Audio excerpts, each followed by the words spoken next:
Well, as you can see from right behind me, I'm actually coming to you live from a supercharger here in Georgia. I'm actually at a Buc-ee's, which is kind of cool, by the way. But supercharger here, I'm in the middle of a road trip, but I needed to interrupt the road trip because it's a bit of breaking news.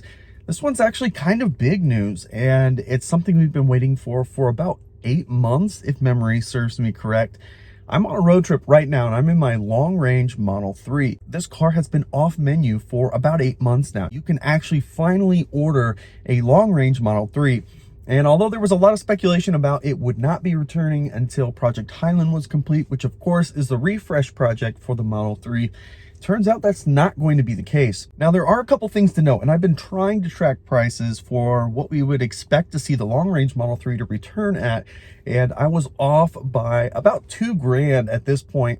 So we have pricing, we have details, we have specs, and it is very different from the long range that I'm sitting in today. So with all that, let's dive into some of the details and see what we're looking at. The long range Model 3 can now be ordered for $47,240. It comes with 325 plus miles of range, and the reason why it's probably 325 plus is because it probably is not EPA certified yet. This is an estimated number, so once they get the certification, they'll have the ability to say exactly what that range is, but they say 325 on the low end. 0 to 60 in 4.2 seconds and a top speed of 145. Now, of all of those stats, only one of those is not the same as what I'm sitting in today, and that is the range. The long range Model 3 was 358 miles at the time it was pulled off the menu. Here we are now at 325, and there's some more details here to help us understand exactly why that is. Right here at the top of the screen, we can see the note about tax credits, and we've had this note here where it said the standard range Model 3 would get $37.50 for quite some time now, and it also says the long range will be $37.50, their performance being the only Model 3 that will qualify for the full $7,500.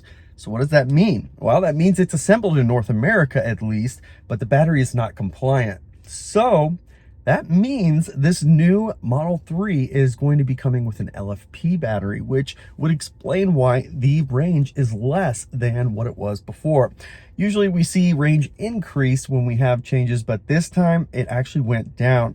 And understand this, LFP batteries, they have pros and cons. One of the cons of that is they're not nearly as dense as alternatives. So without having that strong energy density, you have to have a much larger battery pack to get the same amount of range. So a larger battery pack makes it also a heavier vehicle. One of the things that we did learn recently, though, is CATL has come up with a new chemistry to get even more density out of the older technology of LFP. So LFP is going through a bit of a renaissance right now, and this is all good news. LFP is cheaper. LFP allows you to charge to 100% on a daily. And all these things are great because you have longevity as well in this battery.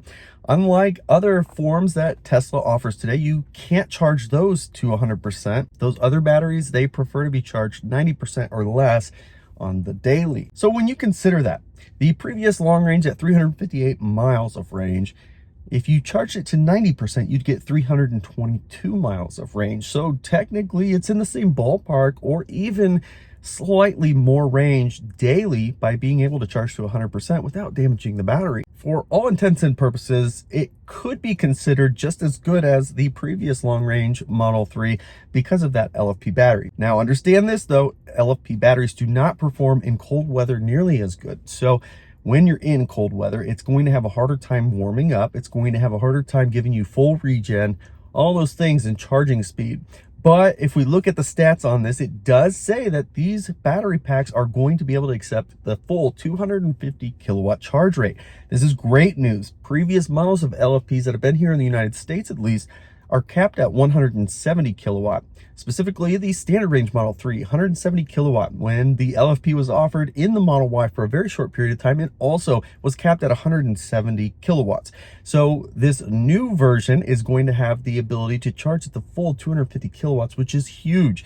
That is a big leap forward, especially for an LFP battery pack. So for the United States, we now have two LFP options, the standard range Model 3 and the long range Model 3. The performance Model 3 and all Model Ys are not LFP. So those versions, 90% or less on the daily, and the standard range and the long range Model 3, you can go to 100%. Now, just because it can accept 250 kilowatts, that doesn't necessarily tell the whole picture.